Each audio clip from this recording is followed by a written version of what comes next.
стои в коридора при нас Пирогов. Моята надежда, моята бивша любовница и настояща жена на Гусин Иванов. А пък Гусин Иванов има собствена фирма с офиси в Лондон, в Париж и в Санкт-Петербург.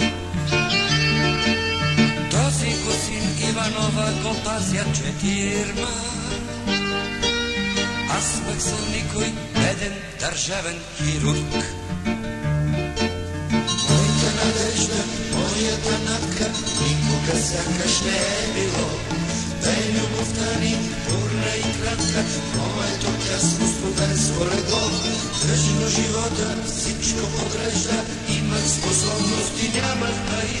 Моята надка, моята надежда, като видение се изпари. Ай, ай, ай, ай, ай, ай, ай, се изпари. Ай, ай, ай, ай, ай, ай.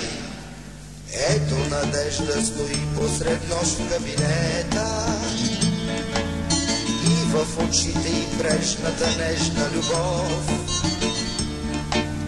Тя ме целува, а аз извивам ръцете да оперирам поспешно с Гусин Иванов. Миленко, да изпратя колата за трупа, ще се пресели, надявам се, на оня свят. 8 куршума забила враждебната група. Ах, на Гусин Иванов в дебелия врат. Моята надка, моята надежда, моята бедна студентска любов. Гледаме външно, както изглежда, вярна жена на Гусин Иванов.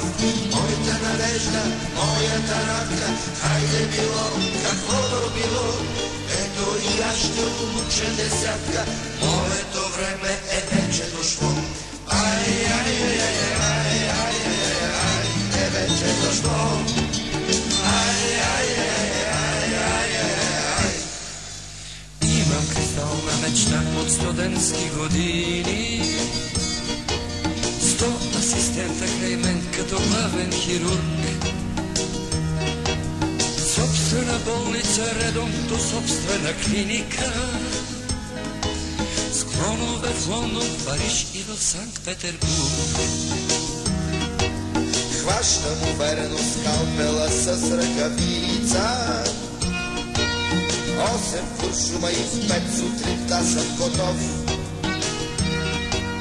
Няма надежда, надежда да станеш вдовица,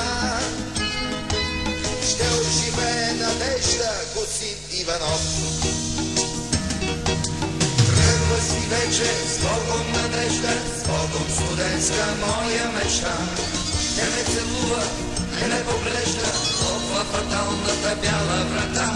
10 минути реанимация, нов пациент и аз пак съм готов.